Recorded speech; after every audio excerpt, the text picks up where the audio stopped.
അസമിൽ കൽക്കരി ഖനിയിൽ അകപ്പെട്ട തൊഴിലാളികൾക്കായി തെരച്ചിൽ ഇപ്പോഴും തുടരുകയാണ്. 5 തൊഴിലാളികളെ ഇനി പുറത്തെടുക്കാനുണ്ട്. ഇതുവരെ 4 പേരുടെ മൃതദേഹം കണ്ടെത്തി.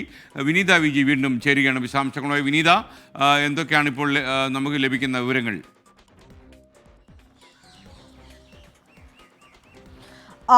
ഇപ്പോഴും രക്ഷാപ്രവർത്തനം തുടരുന്നുവെന്നാണ് നമുക്ക് ഏറ്റവും ഒടുവിലായി ലഭിച്ചിരിക്കുന്ന വിവരം. തിങ്കളാഴ്ചയാണ് ഈ അസമിലെ ദിമാ ഹസാവു ജില്ലയിലെ ഈ 310 അടി ആഴമുള്ള ഈ കൽക്കരി ഖനിയിൽ വെള്ളം നിറഞ്ഞ് 9 തൊഴിലാളികൾ അവിടെ കുടുങ്ങുന്നത്. ഇതിൽ ഇന്നലെ 3 പേരുടെ മൃതദേഹങ്ങൾ കൂടി പുറത്തെടുത്തു. 4 പേരാണ് ഇതിനോടകം മരിച്ചിരിക്കുന്നത്. 4 പേരുടെ മരണം സ്ഥിരീകരിച്ചിട്ടുണ്ട്.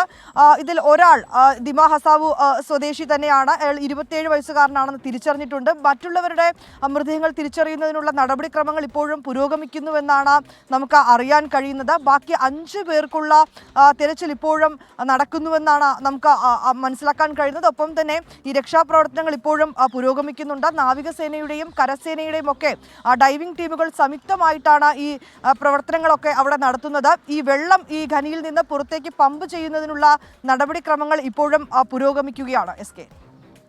Thank you Vineetha Viji.